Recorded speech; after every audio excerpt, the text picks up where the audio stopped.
우리 오늘 창세기 15장 할 차례예요. 창세기 15장을 좀 펴놓으시고요. 창세기는 1, 2, 6, 7, 7 그렇게 기억하기로 했잖아요. 1장부터 11장까지. 그 11장까지를 3개로 나눠서 1장부터 5장은 창조, 6장부터 10장까지는 홍수, 11장 바벨탑, 12장부터 25장까지 아브라함 얘기, 26장에 이삭 얘기, 27장부터 야곱 얘기, 37장부터 요셉 이야기. 그래서 2개의 사건, 4명의 족장, 3개의 사건, 4명의 족장 이렇게 기억하기로 했고, 이걸 창홍바 아이아요 이렇게 하기로 했어요. 아브라함 얘기를 12장부터 시작하면서 지난주에 아브라함을 하나님께서 부르셔서 세겜으로 인도하시고 모래 상수리 나무 아래서 하나님과 만나고 하나님이 그 땅을 허락하시고, 거기서부터 남쪽으로 내려가 이집트 갔다가 자기 아내를 바로에게 뺏겼다가 찾는 시간을 가졌어요. 13장에 돌아와서 조카 롯과 분가하고 14장에 조카 롯이 메소포타미아 연합군들에게 공격을 당하여 끌려가던 것을 아브라함이 자기의 집에서 길리온 자 318명과 함께, 그리고 남부 연합군들과 함께 올라가서 그들 기습으로 치고 구출해 오다가 멜기세덱을 만나게 되죠. 멜기세덱은 그리스도의 완전한 예표다, 이렇게 우리 지난주에 공부를 했어요. 그리고 이제 오늘 15장인데요 15장 여러분 1절 눈으로 좀 보시면 이렇게 돼 있어요. 이후에 이렇게 돼 있어요. 이후는 무슨 얘기냐면 14장 이야기가 15장 이야기에 영향을 주고 있어요. 그래서 이후에 이렇게 돼 있는 거예요.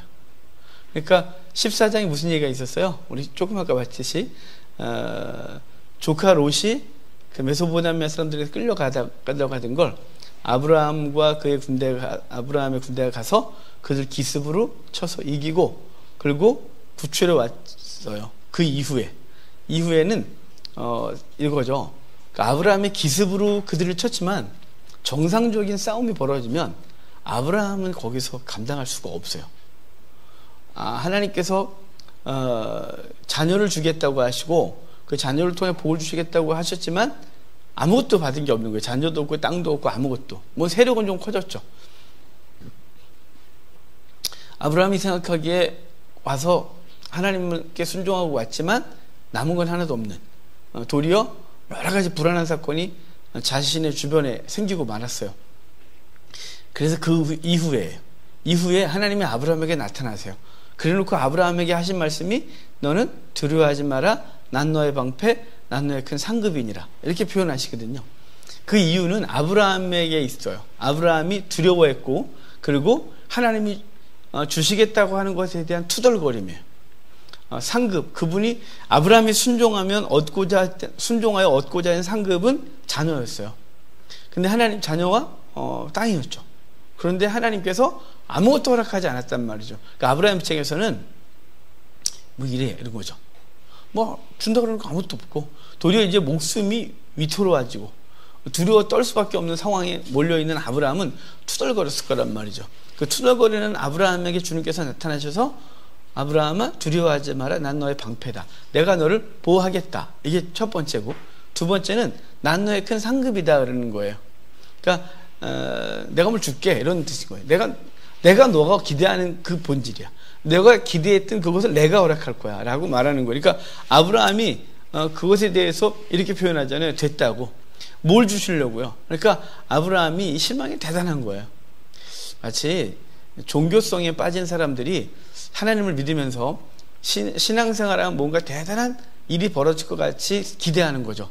하지만 사실은 예수 그리스도를 믿으면 우리가 이 땅에서 엄청난 걸 받는다? 아니에요. 그러지 않아요. 그냥 우리의 일상에서 그리스도와 만나고 주님께서 주신 예수 그리스도의 생명 때문에 우리는 이 땅의 모든 것들이 분토처럼 여겨지는 은혜를 입어요. 주님을 못 만났기 때문에 신앙생활을 통하여 분토를 추구하고 있는 거죠.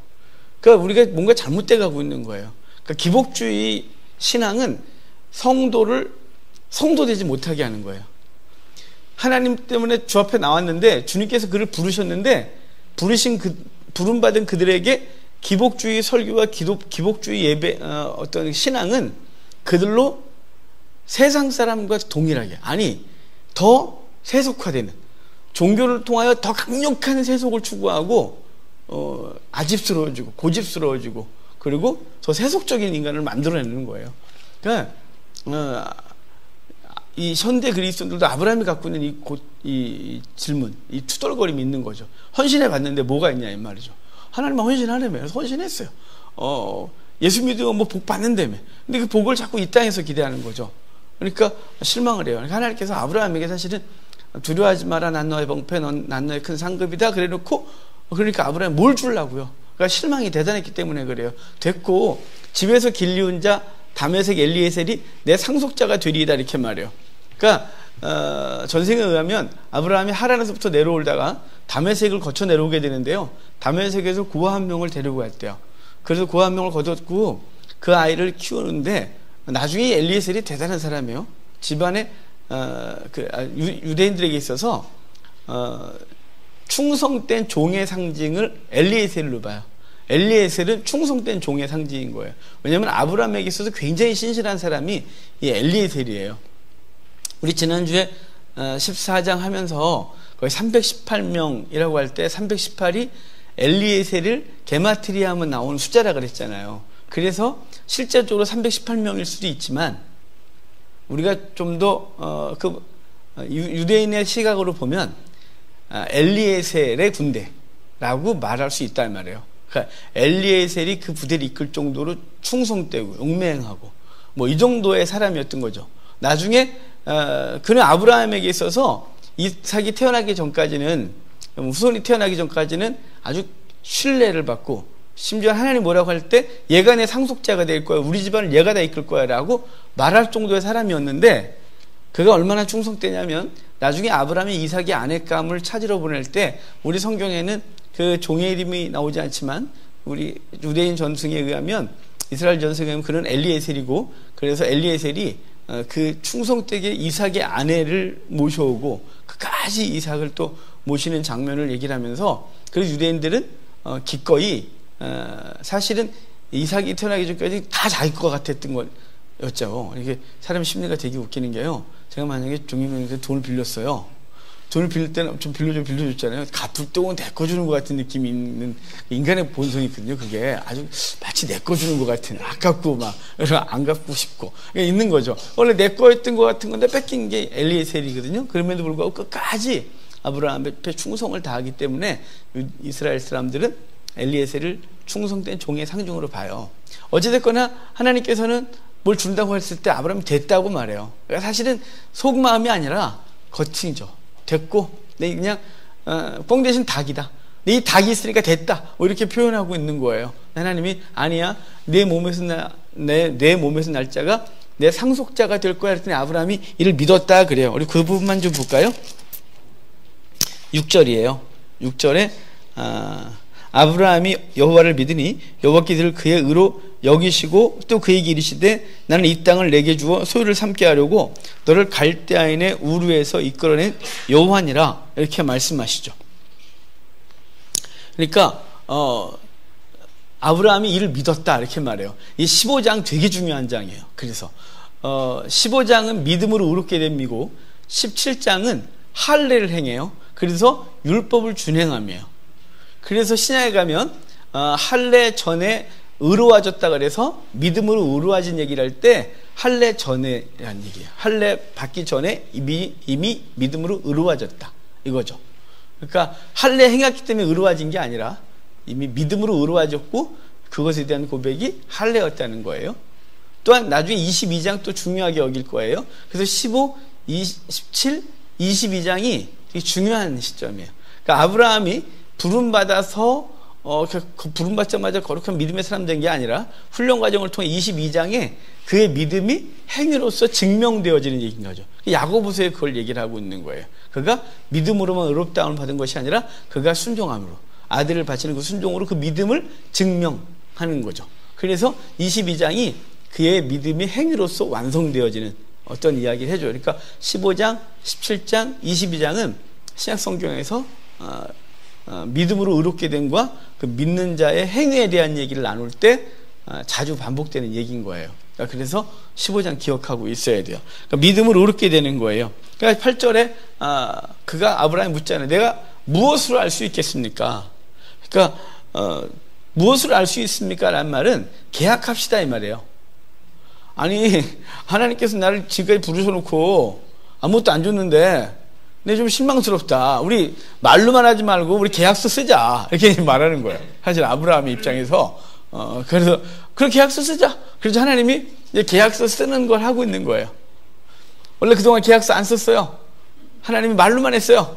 아브라함이 딱 그러니까 말로만 했기 때문에 안 되니까 계약서 씁시다 우리. 그래갖고 계약서 쓰는 게 15장 얘기예요. 그리고 하나님이 아브라함에게 몇 가지 짐승을 예비하고 그것들을 쪼개놓고 기다리고 있으래요. 고대 중동의 언약은 짐승을 쪼개놓고 언약의 당사자들이 그 사이로 지나가는 거거든요. 그러면 언약이 체결되는 거예요. 그 언약이 체결되는데 그 의미는 뭐냐면 언약을 어기면 쪼개진다 이런 거예요. 그래서 언약이라는 히브리어가 여기 약속이라는 히브리어가 베리트 그러는데요. 베리트가 자르다 이런 뜻이에요. 그러니까 언약은 잘라놓고 그 사이를 통과하면서 맺는 게 베리트예요. 이건 예수 그리스도가 십자가에 달려 죽으시고 그리고 그를 통과해 들어가는 것이 언약의 성취, 언약을 맺는 거예요. 그래서 히브리서에 예수 그리스도가 죽으시고 죽으신 것을 말하기를 휘장, 곧 그의 육체. 그래서 그걸 쪼개놓고 그 사이로 지나가 언약이 맺어진 거예요. 그러니까 이 히브리어 베리트가 자르다 이런 뜻이거든요. 그러니까 쪼개놓고 언약을 맺자 이 말이죠. 그래서 짐승을 구별하시는데 제가 성경을 보다가 이게 뭔가 의미가 있을 것 같은데 여기 보면 거기 9절에 그러잖아요. 여호와께서 그에게 이르시되 나를 위하여 3년 저는 발음이 이렇게 안 되는지 몰라요. 3년 된 암소, 3년 된 암염소, 3년 된 순양, 산비둘기와 집비둘기 새끼예요. 그러니까 3년 된 거를 암소, 암염소, 순양 그리고 산비둘기와 집비둘기 새끼를 가져오래요. 앞으로 제사제도에 얘네들이 등장할 거예요. 레위기에. 이게 근데 왜 이렇게 지정을 하셨을까? 하나님께서 가축을 그냥 일방적으로 가축을 갖다가 쪼개놓고 기다려 이러면 될 건데 딱 정했어요. 3년이라고. 그리고 여기 암소, 암염소, 순양 그리고 산비둘기, 집비둘기 새끼를 딱 지목하셨어요. 이게 뭔가 있는데 모르겠는 거예요. 주석을 주셨는데 모르겠는 거예요. 그래서 하나님 앞에 여기 올 때마다 질문했어요. 제가 하나님 왜? 이거 뭐 의미가 뭐예요? 이거 뭐 있죠? 이거 뭐 알려주셔야지 저한테. 그런데 어느 날 레위기를 봐야겠는 거예요. 레위기 1장부터 5장까지가 5대 제사잖아요. 그 5대 제사의 방법을 좀 보고 거기에 쓰여진 짐승들을 좀 보면 이것에 뭔가 인사이트를 얻지 않을까 싶어서 봤어요. 그랬더니 놀라운 걸 발견했어요. 여기 암소는요.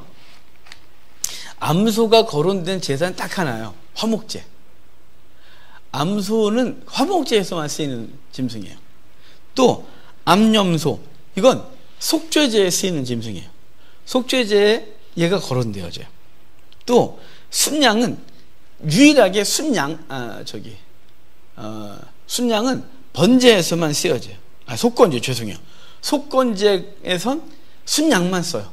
속건제 딴 짐승을 못 써요. 오직 순양만 써요. 산비둘기, 집비둘기는 뭐 번제로도 쓰이고 속죄제로도 쓰이고 그래요. 그래서 산비둘기, 집비둘기 제가 말씀드렸나요? 왜 산비둘기와 집비둘기 새끼 그랬을까요? 산비둘기 새끼, 집비둘기 이렇게 말 안 하고 산비둘기와 집비둘기 새끼라고 말한 건 이게요. 이 비둘기가 갖고 있는 회귀 본능 때문에 이 산비둘기와 집비둘기 새끼만 가능해요. 새는 잡아서 죽이기도 하지만 날리기도 하거든요. 그런데 산비둘기는 산에서 잡은 거잖아요. 산에서 잡은 놈이었기 때문에 이놈을 풀어주면 산으로 돌아가지 내게 오지 않아요, 우리 집으로. 근데 집비둘기는 집에서 길리운 놈이라서 풀어주잖아요. 그럼 지가 우리 집으로 와요. 내 죄를 뒤집어 쓴 놈이. 내 죄를 뒤집어 쓴 짐승이 다시 우리 집으로 오면 이게 지금 당황스러운 사건이잖아요. 근데 집비둘기 새끼는 아직 회귀 본능이 이 속에 배질 않았어요. 그래서 회귀 본능이 아직 생기지 않았기 때문에 자기 집을 찾을 수 있는 방법이 없기 때문에 집비둘기 새끼를 갖고 오는 거예요. 근데 얘는 날려주면 얘는 집을 못 찾으니까 엉뚱한 데 돌다가 그냥 거기 생존하든 죽든지 알아서 할 거예요. 그래서 비둘기는 산비둘기와 집비둘기 새끼만 가능해요, 제사제도에서. 근데 얘가 속죄제나 또는 번제에 쓰이는 짐승이란 말이에요. 그러니까 화목제, 속죄제, 속건제, 번제가 다 나왔어요. 근데 하나가 없죠. 소제는 곡물제사니까 곡물은 드리지 않잖아요. 그러니까 5대 제사에서 피를 흘리는 제사 4개는 다 갖고 있는 거예요. 그리고 그 제사제도에서 제물은 그리스도를 상징하기 때문에 그리스도가 쪼개지는 상황이에요. 왜 3년 됐을까요? 뭐 이렇게 생각할 수 있어요. 3년 공생애. 예, 그럴 수 있고, 그걸 이제 3년이라는 것 때문에 이제 우리가 생각을 할 수 있는 거고, 3년이라고 하는 이건 3년이 돼야 그 가축이 완전해진 거예요. 그러니까 새끼가 아닌 거예요. 그러니까 새끼 그러면 새끼 양, 어린 양, 뭐 그러면 태어난 지 얼마 안 돼, 한 달, 2달 된 거 막 이런 거 잡아오는 게 아니에요. 어린 양은 최하 1년 지나서 3년 사이에가 어린 양인 거예요. 그리고 3년이 지나면 성숙한 짐승인 거예요. 그러니까 3년 된 것을 갖고 오라는 건 성숙인 거죠. 그리스도라는 제물이 완전한 제물인 거예요. 미숙하거나 부족한 게 아닌 거예요. 그의 번제가 부족하다? 그의 속죄제가 부족하다? 그의 속건이 부족하다? 아니에요. 그의 희생은 모든 면에서 완전한 제물 되셨어요. 그래서 예수 그리스도를 쪼개놓고 그 사이로 지나가 언약을 체결하는 거예요. 그래서 이 짐승들을 구별하여 하나님이 지정하신 거예요. 그냥 어쩌다 보니까 이게 나온 게 아니라. 그래서 그리스도를 쪼개놓는 거죠. 그 쪼개놓고 있는데 밤에 이제 밤까지 기다려 졸아요. 그러니까 솔개 들으니까 막 조금만 그러다가 이제 아브라함을 하나님 잠재우시고 하나님만 지나가는데, 여기 본문에 보면 하나님이 지나간다는 이야기가 없어요. 17절에 보면 해가 져서 어두울 때 연기 나는 화로가 보이며 타는 횃불이 쪼갠 고기 사이로 지나더라 그러거든요. 자, 쪼갠 고기 사이로 지나가는데 뭐가 지나가냐면 횃불이 지나갔대요. 이 횃불이 지나간 건, 그걸 우리는 일방적으로 하나님 지나갔다 이렇게 말하거든요. 하나님 얘기가 하나도 없어요, 여기. 그리고 아브라함은 안 지나가요. 이게 왜 횃불이 지나가냐면요, 왜 아브라함은 안 지나가냐면, 사실 이 언약이 온전한 언약이 아니에요. 언약의 당사자들이 둘 다 지나가야 되는 거거든요. 한쪽에서 일방적으로만 하고 있는 거예요. 이게 일방적 언약을 하고 있는 거거든요. 헬라어에 약속, 언약이란 단어가 디아데케, 신데케라는 두 개의 단어가 있어요. 디아데케는요, 일방적 언약이에요. 신데케는 쌍방 언약이에요. 이게 디아데케 반대로 했나요? 예, 반대예요?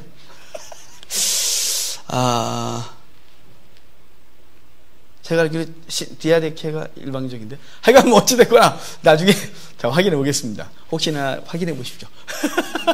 하여간 일방적 갑자기 자신이 없어요. 그래서 자, 디아데케, 신데케, 그런 게 언약이 있는데, 자, 하여간 일방적 언약이 있고 이 쌍방 언약이 있는데, 쌍방 언약은 거래 당사자들이 같이 이렇게 그 언약에 동참하고 책임을 같이 지는 거예요.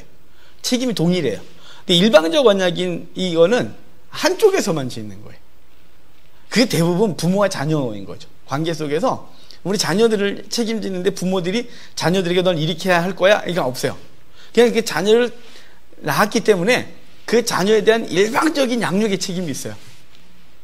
뭐 그런 식인 거죠. 그러니까 하나님이 지금 오늘 만약에 지금 이 언약을 신약적 헬라어로 한다면, 제가 알기로 디아데케인데, 그러니까 쪼개놓고 일방적인 언약이에요. 한쪽은 안 하는 거예요. 한쪽은 의무가 없어요. 이제 한쪽만 져야 돼요. 절대적인 거예요. 그런데 하나님이 뭘로 지나갔냐면 횃불로 지나갔대요. 하나님 지나간 게 맞아요. 근데 왜 횃불이 지나갔을까요? 왜 횃불이 지나갔고 그 횃불이 지나간 것을 이 언약에서 횃불이 지나갔냐면 이게 상징하는 바가 뭐냐면 이 쪼갠 고기 사이를 지날 자격이 불이에요. 불. 디아데케 맞나요? 예.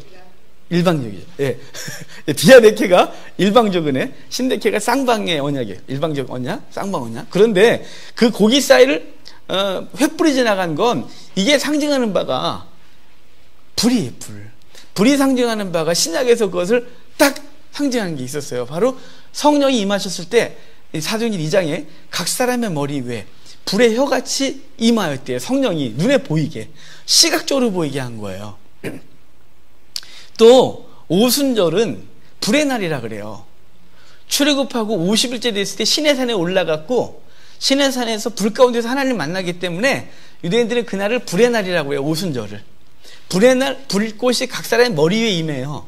근데 내가 여기 불꽃, 횃불을 강조하냐면 그 사이를 지나가는 게 하나님의 영만이 지나가는 거예요. 그분의 영. 근데 아브라함에겐 그의 영이 없어요. 구약에선 하나님의 영이 사람에게 내주하지 않아요. 그를 붙들어주고 떠나고 그를 통해 일하시고 떠나시는 거죠. 인간 속에 내주하지 않았단 말이에요. 하지만 신약에 오면 성령이 임하심으로 내주하시고 그들은 그 성령이 임하신 것으로 인하여 그리스도의 몸을 통과하여 아버지께 나아가는 권세를 얻어요. 그러니까 지금 여기서 말하고 싶은 건 뭐냐면 하나님, 아직 아브라함은 자격이 없고 하나님이 지나가시는 거예요. 그리고 일방적 언약을 하시고 아브라함은 못 지키는 거예요. 아브라함이 어떤 행위를 통해서 얻을 자신이 없어요. 얘는 그럴 능력이 없는 거죠. 오직 하나님만이 하신 능력이 있어요. 그래서 하나님만 지나가는데 우리에게 구원의 은혜가 하나님께서 일방적으로 결정하신 거고 그분이 끝까지 책임지세요. 우리는 거기에 요만큼도 어떤 걸 행할 능력이 없는 거예요. 만약에 이날 같이 통과했으면 16장에서 아브라함은 죽어요. 쪼개줘야 되는 거예요. 그러니까 우리가 하나님이, 그래서 구원이라는 히브리어는 다 수동태예요. 능동태가 없어요. 다. 그러니까 구원은 하나님께서 우리에게 일방적으로 허락하시고 우리 입장에서 그걸 수동으로 받아들이는 거예요. 내가 할 수 있는 게 없단 말이에요. 그러니까 여기 이 횃불 언약을 통해서 하나님은 우리에게 그분의 영이 통과하실 거예요. 후에 이제 예수 그리스도가 죽으시고 부활하시고 승천하신 이후에 성령을 부어주시고 그 성령 받은 자들은 하나님 앞에 담대히 나아갈 자격을 얻어요. 그래서 쪼갠 고기 사이를 지나가는 것처럼 그리스도의 몸을 통과하여 아버지께 나아가요. 지성소로 나아가는 놀라운 은혜를 입게 하는 거예요. 그게 15장이 갖고 있는 엄청난 얘기인 거죠. 단순히 쪼개놓고 지나갔다, 약속했다, 이런 정도가 아니라 이건 그리스도인 거예요. 그리스도를 통과해 나아가요. 그 와중에 아브라함에게 이렇게 말하자면 내 후손이 400년간 애굽에 갔다가 거기서 종살이하고 돌아오는데 그 돌아올 때가 언제냐? 이 땅에 죄가 관영할 때래요. 어디냐면요 13절 볼까요? 13절에 여호와께서 아브라함에게 이르시되 너는 반드시 알라 내 자손이 이방에서 객이 되어 그들을 섬기겠고 그들은 400년 동안 내 자손을 괴롭히리니 그들이 섬기는 나라를 내가 징벌할지며 그 후에 내 자손이 큰 재물을 이끌고 나오리라. 그러다가 16절에 내 자손은 4대 만에 이 땅으로 돌아오리니 이는 아모리 족속의 죄악이 아직 가득 차지 아니함이니라. 그래요. 옛날 성경은 관영 그랬는데 이 땅에 죄악이 꽉 찼지 않았대요. 이 무슨 얘기일까요? 이 땅을 심판하려면 심판의 근거가 분명해야 된다는 거예요. 죄에 대해서 그 죄가 차야 넌 죄를 졌어. 그래 넌 이 벌을 받아야 돼 라고 했는데 공의 하나님이 그것을 그렇지 않은 상태에서 그들을 내어줄 수가 없는 거예요.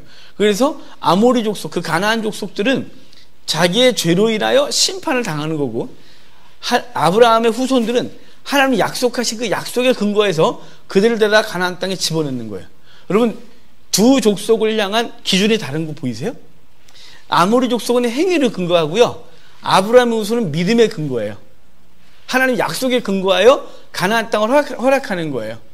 그러니까 가나안 족속은 믿지 않는 자들은 행위에 근거하여 심판하느냐 복을 주느냐가 결정되는 거고 아브라함의 후손, 믿음의 후손에게는 하나님의 언약이 있느냐 없느냐 그분의 약속이 있느냐 없느냐, 그 약속에 근거하여 믿음의 소망, 믿음이 있느냐 없느냐, 이거 갖고 심판이냐 복이냐를 결정해요. 그래서 요한계시록 가보면 백보자 심판이 있죠. 이 백보자 심판을 보면 거기에 두 부류가 있어요. 믿는 자들은 그 이름이 생명책에 기록되어 있기 때문에 생명책, 그래서 통과해요. 믿지 않는 자들은 책들에 기록돼요. 행위가 기록돼요. 믿는 자들은 이름이 기록됐고 생명책에, 믿지 않는 자들은 행위가 그 책들에 기록되므로 행위에 근거하여 심판을 당하는 거예요. 그러니까 대상에 따라 하나님의 심판의 기준이 달라요. 믿지 않는 자들은 행위에, 믿는 자들은 약속에 근거해요. 그럼 하나님 불의하시냐? 아니라니까요. 불의하지 않으세요. 하나님은 그 아들을 보내시고 아들을 십자가에 달아 죽이시면서 왜 죽냐? 너네들의 죄를 짊어지고 죽는다. 이걸 믿으면 산다. 그랬고, 그래서 그 믿음을 그분이 선물하셨고 그분을 믿는 거죠. 그러니까 우리의 행위는 우리가 착하게 살고 선을 많이 행하고 부재 많이 하고, 이게 행위의 근거가 아니라 성도의 행위는 예수 그리스도의 죽으심을 받아들이는 거예요. 그분이 내 죄를 짊어지고 죽으셨다는 걸 믿는 게 행위인 거예요. 그 행위, 사실은 그것도 믿음도 선물이죠. 그걸 근거로 해서 복을 주시고, 믿지 않는 자들은 그것이 없기 때문에 그 행위가 그대로 남아서 심판을 당한 것인 거예요. 그러니까 이미 15장에서 그 땅을 얘기를 하면서 엄청난 얘기를 무지하게 한 거예요, 사실은. 그래서 하나님께서 이 징벌에 대하여 두 가지 기준을 정하셨는데, 아모리 족속이 죄가 관영할 때까지. 제가 우리 노아 홍수 얘기하면서 셈, 함, 야벳 그들을 노아가 저주하고 축복할 때 가나안의 함의 아들 가나안은 저주를 받을지니라고 했던 이유와, 그리고 아모리 족속의 죄가 관영하지 않았다는, 꽉 찰 때에 그 땅을 허락했다고 했던 이 두 가지가 나중에 모세가 이스라엘 백성을, 그 백성을 이끌고 가나안 땅으로 들어올 때 정당한 근거가 된다 그랬잖아요. 정당성을 얻는 구절이에요. 모세는 이걸 딱 기록하고 있는 거죠. 이렇게 놓고 여기서 400년이 430년 이런 거 싸울 필요 없어요. 400년이 430년이니 갖고 싸워봐야 별로 답도 안 나오고 그거 중요하지도 않아요. 그러니까 그런 건 부수적인 얘기예요. 그리고 뒤로 넘어와서 16장에 딱 보면 이제 아브라함에게 하나님께서 약속하신 건 아들을 주신다예요. 네 몸에서 날짜가 내 상속자게 될 거고 이 땅을 주겠다고 했고, 그것에 대한 언약이 짐승을 쪼개놓고 하나님이 지나갔어요. 그리고 16장이 됐는데 아브라함이 사라하고 노력해 봤겠죠? 주신대. 그리고 노력해 봤을 거예요. 안 생기는 거죠. 얼마나 힘들었겠어요. 사실은 남자보다 여자가 더 힘들어요. 지금도 그렇잖아요. 아이를 갖기를 원하는 부부들이 남자보다 여자가 몇 배의 고통을 당하고 별별 시술을 다 하고 힘들고 정말 착상됐다고 떨어져 나가고 너무너무 힘든 시간을 갖는 거죠. 너무 몸도 망가지고. 여자 입장에서는 정말 힘들겠죠. 그리고 별 생각을 다 하겠죠. 거기다가 우리가 요즘 의학이 발달했으니까 남자도 문제가 많아. 거의 남자가 문제가 있어. 막 이렇게 얘기를 하겠지만, 옛날에 의학이 발달 안 할 땐 여자가 저주받은 거예요. 여자가 정말 몸이 이상해서 아이를 못 갖는 저주받은 여인인 거죠. 그래서 이스라엘은 고대 때 공식적인 이혼감이라 그랬잖아요. 사라 입장에서는 얼마나 힘들겠어요. 시집을 와갖고 집안 대꾸를 놨으니, 거기다가 남편이 그렇게 자식을 원해서 오죽 원했으면 그래 친척과 본토 아비집을 떠나 낯선 땅 찾아다니면서 오직 하나님께서 아들 하나 주길 기대하니, 사라 입장에서는 얼마나 힘들겠어요. 노력을 해보시면 안 돼요. 그래서 사라가 제안해요. 여보, 나 아니고 당신을 통해서 하면 되는 거 아니겠어? 그래서 하가를 넣어주는데 아브라함이 그걸 덥석 받아들여요. 그리고 낳은 게 이스마엘이에요. 그리고 인류의 그 여인의 참소와 남성의 탐욕으로 시작돼요. 처음에 아담의 범죄도 하와가 시작하죠.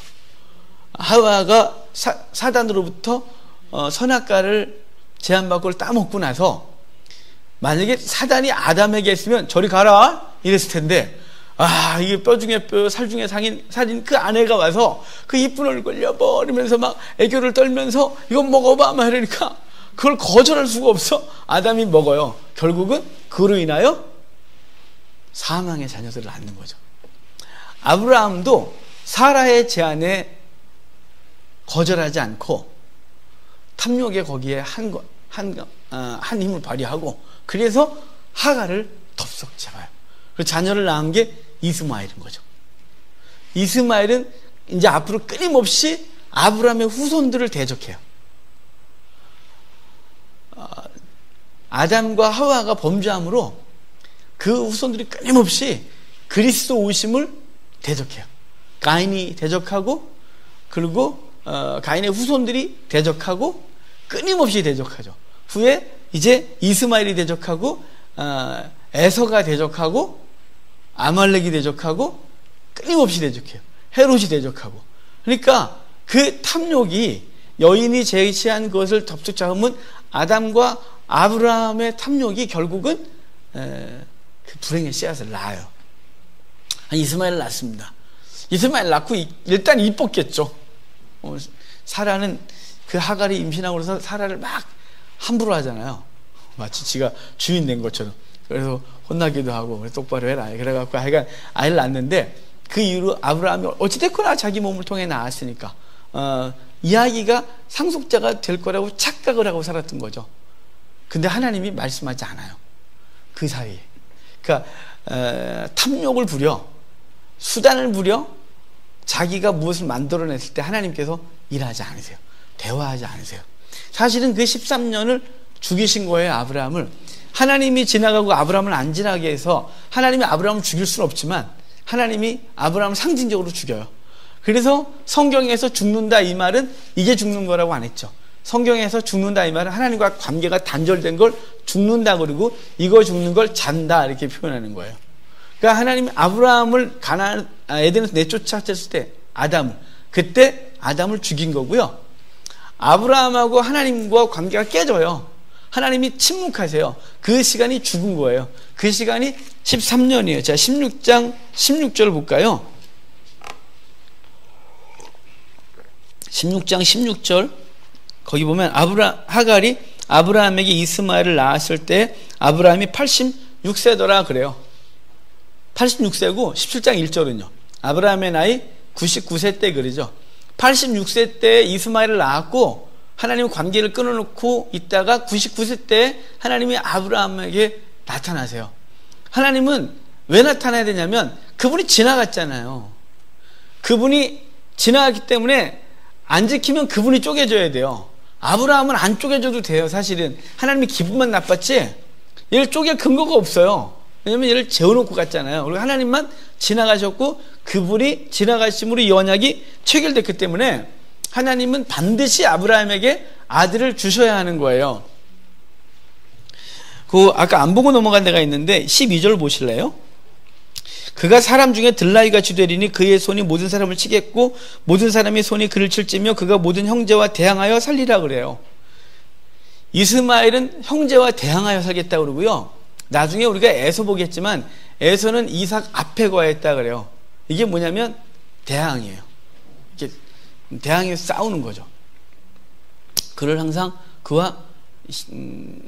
그를 대적하고 언약의 후손들에 대하여 방해할 자세를 갖추고 있는 거예요. 이 예언이 이스마엘이 그러고 에서가 그러고 그래서 둘이 혼인하죠. 그 집안이. 그래서 이스마엘과 에서는 한 통속이 되어져요. 그러니까 유대인들은요 가정교육할 자녀들을 양육할 때 순결교육을 무지하게 열심히 시켜요. 비록 세속적 이스라엘이 있어요. 세속 이스라엘 유대인들이 그들은 우리가 서양 아이들 좀 서양 사람들 좀 타락한 문화를 그대로 갖고 있어요. 이스라엘에 살고 있는 그 현재 유대인들도 세속적 유대인들은 우리가 생각하는 걸 이렇게 깨끗하거나 이렇게 훌륭하지 않아요. 걔네도 엉망해요. 청소년기에 이미 막 갈 때까지 다 간 애들이 한두 명이 아니고 그들은 순결도 이렇게 지키지 않아요. 그런데 하나님을 경외하는 유대인들의 집안은 달라요. 어릴 적부터 순결교육을 철저히 시켜요. 어떻게 시키냐면 하나님께 순결,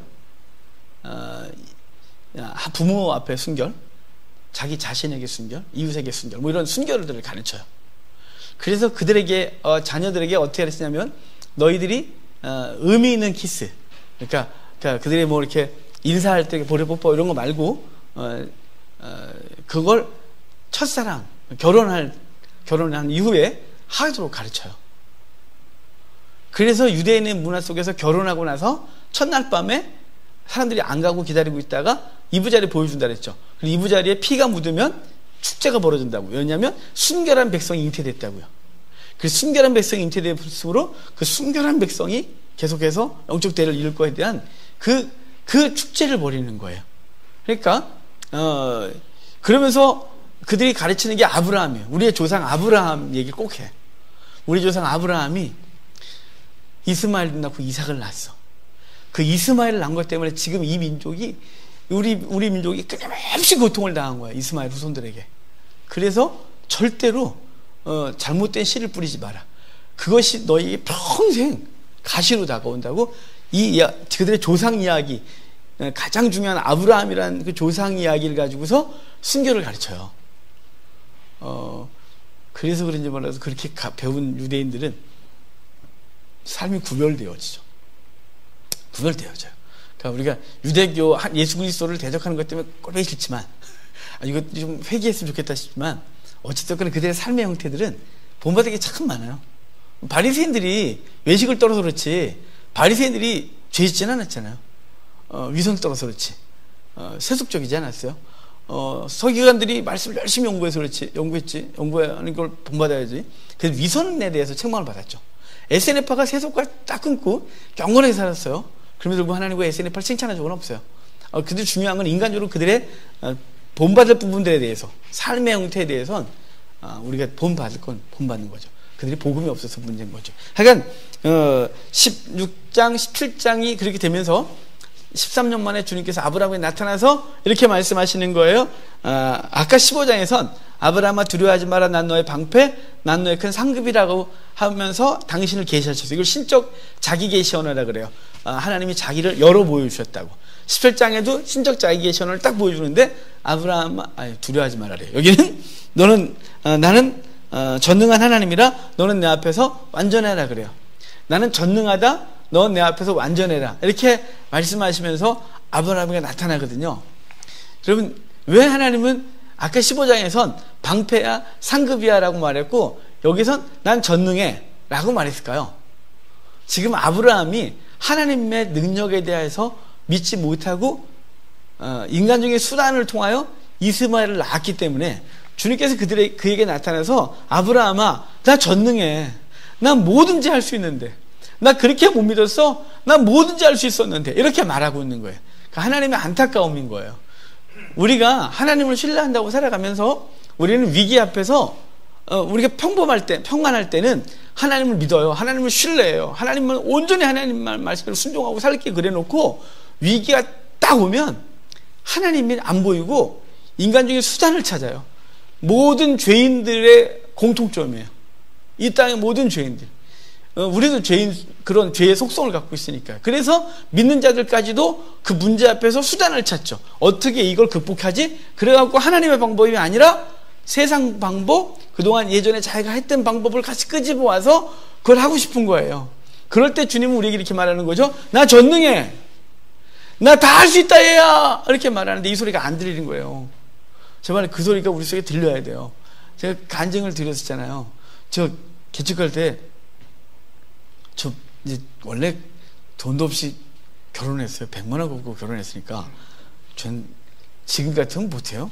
그거 어떻게 그런 용기가. 그냥 아무 생각 없었어요. 그냥 결혼하면 사는 줄 알았어요. 근데 그걸 또 믿고 따라온 여자도 이상해요. 왜냐면 그때 전도사 사례비가 얼마나 느껴서 기껏해야 제가 그때 70만 원 받았거든요. 전임이었는데, 파티였는데 70만 원 받았어요. 70만 원 갖고는 한 달 못 살았어요.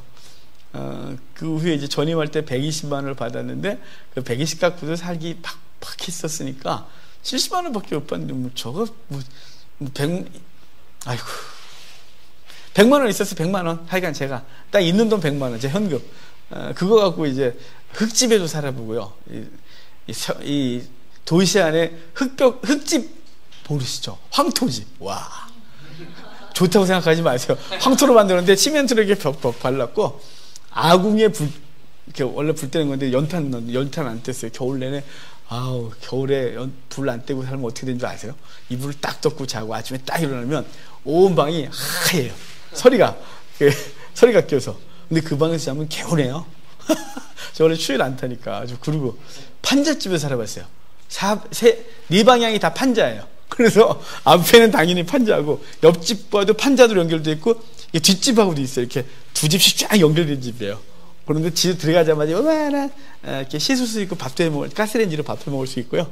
그 방이 있는데 창문이 없으니까 천장에 이렇게 유리로 지붕에 유리가 하나 있는 거예요.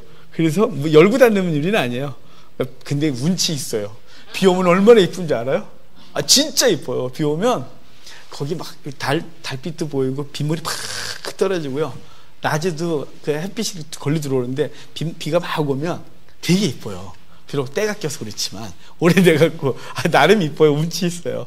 옆집하고 이렇게 서로 소통이 가능하고요. 서로 얘기가 다 통해요. 뭐 요만한 판자로 뭐 이렇게 사이사이 이렇게 또 보이기도 해요. 그러니까 서로 소통해요. 그런 집에 살아보기도 하고 하여간 워낙 없이였으니까. 근데 이제 결혼하고 처갓집에서 돈을 준 게 있었어요. 결혼자금. 그거 그냥 그대로 집에 갖고 있었거든요. 근데 그 집을 빼갖고 포천 가서 다 날리고 전업기 하겠다고 완전 거지돼서 나왔어요. 완전 거지요. 그러니까 나오기 전에 일주일 전에 숙소를 포천에 있는 기도원 숙소를 그 숙소가 약 50평 정도 되는데 그 숙소 보일러를 싹 설치하고 카드로 보일러를 긁고 100 얼마였어요. 그 당시에. 그 기술자는 이거 엑셀은 제가 깔고 그 보일러 설치하고 하는 그것만 해서 그 업자가 와서 100 얼마였는데 그걸 그 당시 카드를 긁고 그대로 빚을 갖고 나왔어요. 그리고 이제 일주일 만에 딱 해놓고 나왔어요. 하나님께 했습니다. 그러고 나왔어요. 근데 너무 없잖아요. 교회 후임 들어가서 하다가 그 교회 또 교회에 문제가 있어서 후임을 그만하고 나와야 됐어요. 나오니까 아무것도 없어서 하나님 앞에 하나님 뭐래라고 기도할 때 4개월을 아이들 유치원 끊어놓고 기도를 하는데요. 하나님이 이제 저에게 개척에 대한 분명한 사인 주셨어요.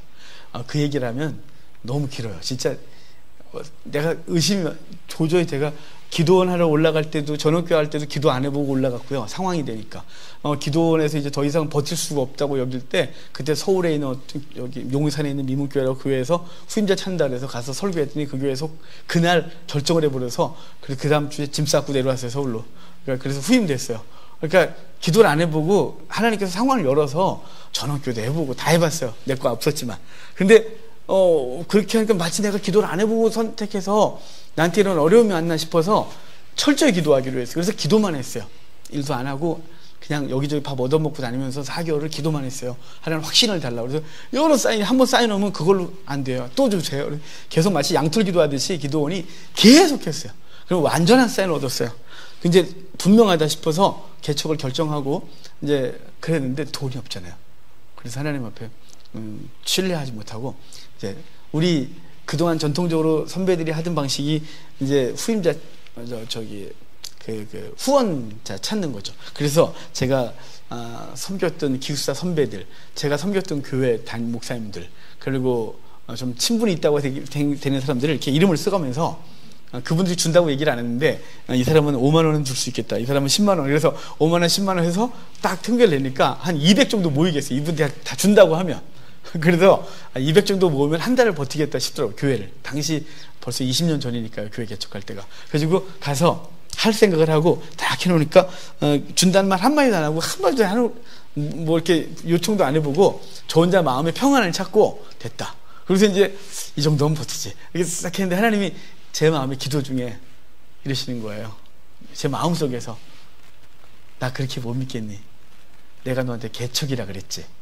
너 그거 그렇게 구했잖아. 내 개척이라고 분명히 사인 줬지. 그럼 내가 책임지지. 나 전능한데 나 그렇게 못 믿겠니? 라는 17장 1절 말씀을 저에게 주시는 거예요. 제가 그날 엉엉 울었어요. 엉엉 울고 그걸 다 찢어버렸어요. 명단 다 찍고 다시는 이 거지 같은 짓을 안 하겠습니다. 그 대신 부탁이 있어요. 하나님, 처자식만 굶기지 말아줘요. 나 어릴 때부터 많이 굶어봐서 굶는 게 얼마나 고통스러운지 알아서 난 처자식 굶으면 저 일할 거예요. 저희 교단은 목사 안수 받을 때 서약하고 받았거든요. 이중직을 갖지 않겠습니다라고 서약해요. 그러니까 직업을 갖지 않겠습니다라고 서약해야 목사 안수를 줬어요. 그러니까 이제 그런 걸 목사 안수를 앞에 두고 있었기 때문에 그때 강도사 때였거든요. 하나님 앞에 하나님 저는 목회할 건데요. 처자식을 굶기면 저 일을 할 겁니다. 그 대신 처자식만 굶기지 말아줘요. 내가 어떤 짓인지 할게요. 그걸 개척을 했어요. 하나님께서 10원도 없던 저에게 도리어 마이너스였던 저에게 개척하게 하시고 집기가 마이크 하나까지 다 오고 그래서 개척했어요. 예비됐던 사람이 10여 명이 주변에 있었어요. 전 몰랐어요. 그냥 하나님 앞에 멤버도 없이 그냥 무릎만 꿇었어요. 주님께서 시키는 대로 하겠다고 그랬는데 제가 전도사 생활할 때 등등 그랬던 사람들이 전도사가 2명이나 오고 훈련 받겠다고 하나는 총신대 하나는 저희 후배가 오고 어떤 사람은 교회를 떠난 상태에서 교회를 찾고 있었는데 제 소식을 듣고 오시고 또 몇 사람이 그렇게 와서 개척할 때 한 10대 명이 개척을 했어요. 지금 얼마나 놀랐겠어요. 할렐루야죠. 멤버 구성해도 안 될 판에 하나님께서 허락하셔서 지금까지 이렇게 했는데요. 하나님이 저에게 주신 17장 1절은 아브라함에게 준 말씀이 아니라 사실 저에게 주셨던 말씀이기도 했어요. 그분은 전능하십니다. 그러니까 그분의 뜻이 분명하면 그분 앞에 가는데 그분이 원하시는 대로 가는데 그 가다가 위기를 만날 때 인간적인 방법을 찾으려고 해요. 우리 본성이요. 그럴 때 17장 1절이 기억나셔야 돼요. 난 전능하다라고요. 그분이 내가 다 할 수 있다 얘야 라고 말씀하시고 넌 내 앞에서 완전해라 그래요. 이 완전이라는 히브리어가 타밈이라 그랬잖아요. 이 타밈이라는 히브리어는 하나님께 쓰일 때는 완전으로 번역을 하는 거예요. 근데 사람에게 쓰일 때는 성실로 번역해야 되는데 우리 번역이 완전으로 번역해놨어요. 만약에 하나님이 우리 아브라함이 완벽해야 자녀를 준다면 아브라함은 죽을 때까지 자녀를 얻지 못했어요.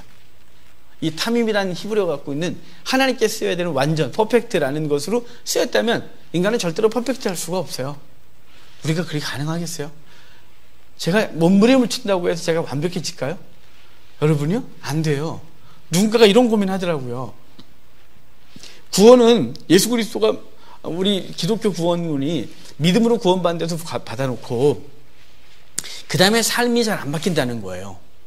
그래서 구원받은 자가 적을 거라는 거죠.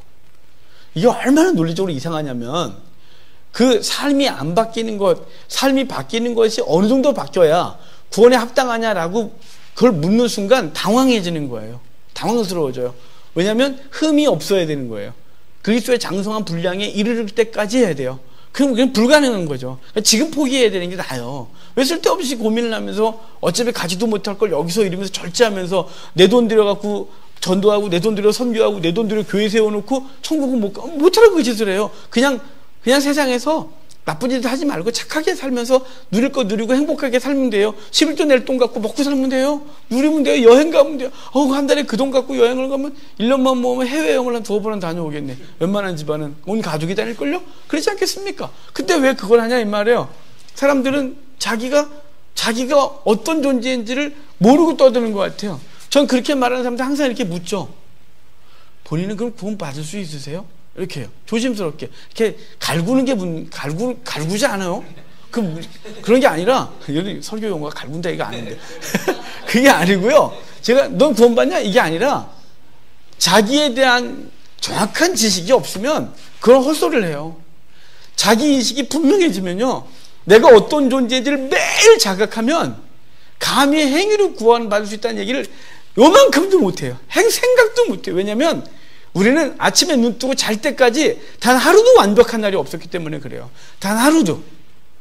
난 도둑질한 적 없는데요? 누구 때려본 적 없는데? 없지요. 아니, 웬만한 사람이 그러겠어요? 성도, 교회 좀 웬만큼 다니고, 웬만한 사역자들이 사람 때리고 다니고, 도둑질하고, 간음하고 다녀요? 아니죠. 하지만 우리 속에는 온갖 생각들과 이 속에서 끊임없이 오르는 이 세상적 욕망들이 하나님과 대적하고 그분이 보시기에 이미 죄 짓고 있는 거죠. 그래서 우리는 완벽할 수 없다는 사실 앞에 우리가 철저히 낮아지면 내 행위로는, 내 의로는 완성할 수 없다는 걸 알아요. 그래서 오직 뭐만 구하냐면 그리스도의 은혜밖에 없다는 사실 앞에 철저히 굴복하는 거예요. 그러니까 여기 넌 내 앞에서 완전하다 그럴 때 아브라함의 이 히브리인들은 완전을 하나님께만 쓸 뿐 인간에게는 완전을 기대하지 않아요. 얘네가 너무 이 단어가 갖고 있는 게 너무 철저하죠. 이게 되게 인간을 잘 아는 것이에요, 이 단어가. 그러니까 우리에게 완전을 기대하지만 우리에게 완전을 얘기하고 완전을 가르치죠. 목사가 그럼 성도 강대상에서 가르치면서 대충 사십시오. 어차피 우리 못 사니까 뭐 이렇게는 안 합니다. 철저히 가르쳐. 가정에서 어떻게 살아야 되며, 우리 하나님은 어떻게 해야 되며, 세상 속에서 거룩하게 살아야 되는지를 얘기를 하죠. 하지만 그 기준은 있으나 우리가 거기까지 도달할 수 없다는 철저한 자기 인식이 전제되면 우리는 서로에게 완전히 기대하지 않아요. 그래서 인간에게 완전히 기대하지 않으면 어떤 유익이 생기냐면요, 상대에게 실망하지 않아요. 왜 우리가 서로에게 실망하냐면 우리가 서로에 대한 기대가 너무 커서 그래요. 기대를 안 하면 실망 안 하잖아요. 기대가 크면 실망도 크다고. 그렇다고 난 너한테 기대 안 한다, 이렇게 이런 뜻으로 하지 마시고, 과한 기대가 실수할 수 있다, 저분도 연약하다, 저 속에도 죄가 있다, 나도 그렇고, 그래서 이걸 이해하면 인간관계 속에서 포용할 수 있는데요. 너가 그럴 수 있냐? 목사가 그럴 수 있어? 야, 쟤 평소에 한 말하고 너무 다르잖아. 이럴 수 있는 거야? 이렇게 말하면서 우리는 인간에게 완전히 기대하기 때문에 관계가 깨져요. 히브리인들은 하나님만 완전, 인간은 성실할 뿐이에요. 최선을 다하고 있을 뿐이에요. 연약하지만. 아브라함에게 말하는 거예요. 너 내 앞에서 완전해라. 이게 아브라함에게 성실. 뭐에 성실하라고요? 언약에 성실하라고요. 내가 너에게 주겠다고 하는 것을 기다리는 성실이에요, 아브라함은. 그래서 아브라함에게 단순히 막연히 기대하는 것이 아니라 어떤 행위를 통하여 네가 나를 신뢰하고 있다는 걸 보여 라는 요구를 해요, 이제는. 그래서 집안에 있는 모든 남자를 할례를 행하게 하고 그 할례를 통하여 언약이 성취될 거란 말이죠. 근데 할례는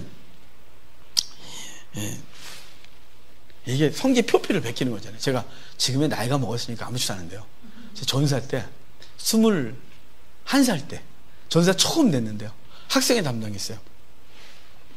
학생들에게 담당했는데 제가 21살 때니까 대학교 2학년 때거든요. 대학교 2학년 때 전사니까 거기 고3 애들하고 저하고 2살밖에 차이가 안 나는 거예요.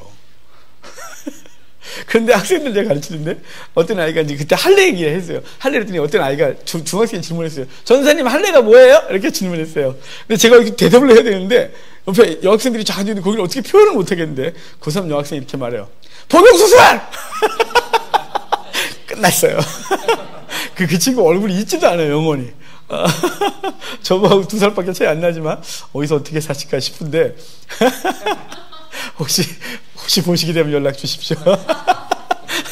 그러니까 훌륭하게 신앙생활 하시겠죠. 그러니까 그때, 그런데 이게 상징하는 바가 뭐냐면 자기를 죽임이에요. 자기를 죽이고 살아남이거든요. 그러니까 이 할례는 후에 예수 그리스도께서 세례로 상징을 바꿔요. 그래서 신약이 오면, 그래서 세례를 통하여 물에 완전히 잠기고 살아나는 거예요. 그래서 죽고 사는 거죠. 그리스도와 함께 죽고 그리스도와 함께 살아요. 할례를 통한, 할례 이전에 그가 갖고 있을 것들을 죽이는 거예요. 왜 성기에 그걸 표할까요? 뭐 손가락에 이렇게 하든가, 여기 귀를 요만큼 잘라서 이렇게 표를 하든가, 내가 죽었었나이다, 아니 머리카락을 푹 잘라서 이렇게 뭘 하든가, 뭐 방법이 여러 가지 아닐까요? 근데 왜 하필이면 가장 민감한 그 성기에다가 그렇게 했을까요? 이건 그 성기가 갖고 있는 게 뭐냐면요, 그 후손, 앞으로 아브라함에게 엘리에셀이 엘리에셀이 그 고환의 손을 놓고 언약을 할 거거든요. 그 이삭의 아내감을 찾으러 갈 때 우리는 환도뼈 밑에 손을 넣었다고 완곡하게 표현하지만 그게 고환의 손을 놓고 하는 언약이에요. 그러니까 그것에 그런 장면이 나오는 건 그가 이제 갖고 있는 오늘 말이 되게 어렵네 오늘. 안 끊을 걸. 그 후손인 거죠. 그러니까 씨앗이에요. 그 생명이 그뿐만 아니라 그 후손들이 그것을 통하여 죽었다가 살아남이에요. 뿐만 아니라 그것이 성기에 표시되어지는 것은 그가 갖고 있는 세속적인 욕망들과 그 모든 것들, 그 생명이 죽고 살아남이, 그 생명이 거기에 있어요. 겉으로 드러나는 것이.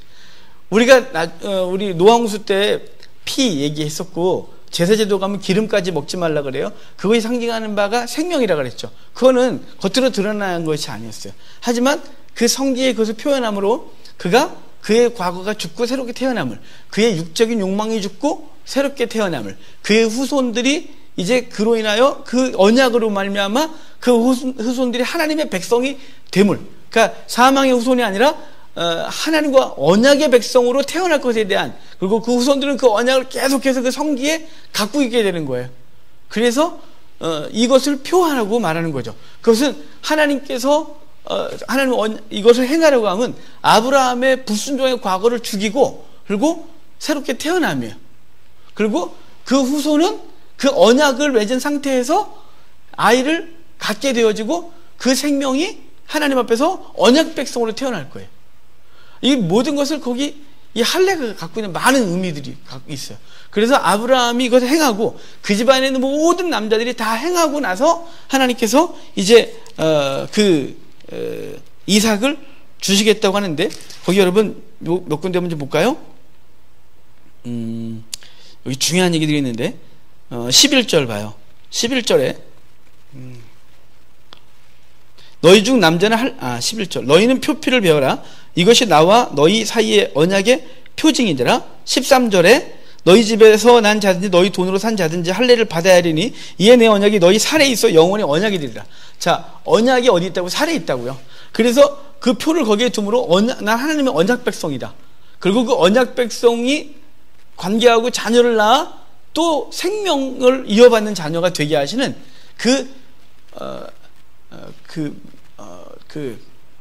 유전적인 어떤 것들이 있잖아요. 그러니까 아담의 죄가 그 모든 인류에게 유전되어 사망이 있는 것처럼 아브라함에게 할례를 행하여 그 할례를 받은 자의 자녀들이 그 생명을 얻는 상징적인 의미를 갖고서 이 일을 행하게 하시는 거죠. 그리고 이걸 행하게 하시면서 이름을 바꿔줬어요. 아브라함, 사례를 사라. 헷갈려주겠네요. 저 어디냐면 17장 5절에 먼저 볼게요. 5절에 이제 후로는 내 이름을 아브라함이라 하지 아니하고 아브라함이라 하리라. 그 다음에 15절에 하나님이 또 아브라함에게 이르시되 내 아내 사례는 이름을 사례라 하지 말고 사라라 하라 그래요. 자, 이름이 둘 다 바뀌죠? 왜 여기서 바뀔까요? 그리고 왜 이름을 바꿨을까요? 안 바꾼다고 문제 있을까요? 꼭 이름을 바꾼 이유는 뭘까요? 자, 아브람은 존귀한 아버지예요. 아브라함은 열국의 아버지예요. 아브가 아버지거든요, 히브리어로. 근데 아브람은 존귀한 아버지. 아브라함은 열국의 아버지. 사레는 공주 또는 여왕이란 뜻이에요. 근데 사라는 열국의 어머니란 뜻이에요. 그러니까 둘 다 열국의 아버지, 열국의 어머니가 되는 거예요. 왜 이름을 이렇게 바꿨을까요? 그리고 이 할례의 언약을 통하여 후에 이삭을 낳을 건데 거기까지 본 다음에 얘기할까요? 21절 봐요. 21절. 내 언약은 내가 내년 이 시기에 사라가 내게 낳을 이삭과 세우리라. 아브라함을 세우는 게 아니에요. 언약을 누구라고 세운다고요? 이삭과 세우겠대요. 이삭과 세우는데 그의 부모 이름이 바뀌어요. 아브라함으로 사라로. 이게 예수 그리스도를 어마어마하게 예표하고 있는 사건이거든요. 아브라함은 원래 존귀한 아버지였는데 존귀한 아버지로 멈추지 않고 그는 열국의 아버지가 되어져요. 그리고 그의 아들 이삭을 통하여 언약이 맺어지고 그 이삭의 후손들이 하나님의 백성이 되는 거예요. 그의 자녀들이 되는 거죠. 자, 하나님은 존귀하신 분이셔요. 원래 하나님이 존귀한 분이신데 그 존귀한 분으로 남아있지 않는 거예요. 그 존귀한 분과 우리는 같이 갈 수가 없는 거죠. 왜냐하면 우리는 죄인이고 하찮은 피조물이고 그 존귀한 분과 우리가 이렇게 맺어질 방법이 없어요. 그런데 그 존귀하신 하나님이 뭐로 바뀌냐면 아버지 하나님으로 바뀌어요. 열국의 아버지, 모든 민족의 아버지가 되시겠다는 거예요. 그리고 그의 후손 예수 그리스도, 그 예수가 후손 아들 예수가 죽으셔요. 아들을 통하여 언약이 맺어져요. 하나님이 아들을 통하여 언약을 맺는 거죠. 그래서 요한복음에 그의 아버지께서 아들을 보내셨는데 그 아들이 세상 가운데 있는데 어둠이 빛을 알지 못하고 영접하지 아니하고 그 아들 예수 그리스도를 받아들인 자마다 하나님의 자녀가 되는 권세를 얻는데 그 아들이 십자가에 달려 죽으실 것이고 그것을 믿는 자마다 사는 거죠. 영생. 하나님의 자녀로 살게 되는 거예요. 자, 그러니까 하나님은 언약을 나와 맺는 게 아니라 하나님은 아들을 통하여 언약을 맺겠다고 하시는 거예요. 여기 하나님이 아브라함과 이삭 얘기를 통하여 하나님은 존귀한 아버지였는데 아브라함이요. 그 열국의 아버지로 바뀌면서 그의 아들 이삭을 통하여 내가 언약을 맺겠다. 그리고 이삭의 후손이 하늘의 별과 같이 바닷가의 모래와 같이 많아지는 거예요. 아브라함의 후손을 통하여 이스마엘, 이삭 그리고 그들을 통하여 낳은 6 아들을 통하여 열국에 많아진다가 아니라 걔네는 아니고 이삭과 관계된 사람만 맺어지는 거예요. 하나님 열방의 모든 백성들을 그의 피조물로 낳았으나 오직 누구만 언약의 자손 그리고 하나님의 백성이 되냐면 이삭과 언약을 맺듯이 예수 그리스도를 통하여 그와 언약을 맺고 그 안에 들어온 모든 자들, 예수 그리스도의 보혈이 영향을 미친 사람들은 그 하나님의 자녀가 되어지는 은혜를 잊게 되는 거지. 그래서 이름이 존귀한 아버지에서 열국의 아버지, 공주 또는 여왕에서 열방의 엄마가 되어져요. 또 마리아가 열국의 아니에요. 그것은 뭐냐면 하나님이 모든 민족의 아버지가 되어지는데 누구를 통하여 할 거냐면 언약이 이삭을 통해 되듯이 예수 그리스도를 통하여 그 열국의 아버지, 모든 열방의 아버지가 되시는 거죠. 그래서 요한계시록에 민족과 방언과 나라와 족속 가운데서 예수 그리스도께서 그 피로 생명을 사서 아버지께 드리심으로 찬송받으시기에 합당하다 이렇게 표현하고 있는 거예요. 그게 17장에서 할례뿐만 아니라 이름이 바뀌고 그리고 그 표가 있어 왜 하필이면 표를 왜 성기에 하게 하느냐 이거에 대한 많은 이야기들을 할 수 있게 되는 것이죠. 그 할례를 받은 언약 백성들이 후손들이 하나님의 백성이 되어지는 거예요. 죽어 하나님과 언약이 맺어진 그 이야기를 이제 17장에서 쭉 해줬어요. 이렇게 너무 늦게 나가는데요. 이번 기수가 지금 원래 이렇게 10장씩은 나가줘야 되는데 지금 우리 오늘 15, 16, 17 겨우 나갔는데요. 자, 오늘 17장까지 하고 또 18장부터는 다음 주에 하도록 하겠습니다. 기도하고 마치겠습니다. 하나님 감사합니다.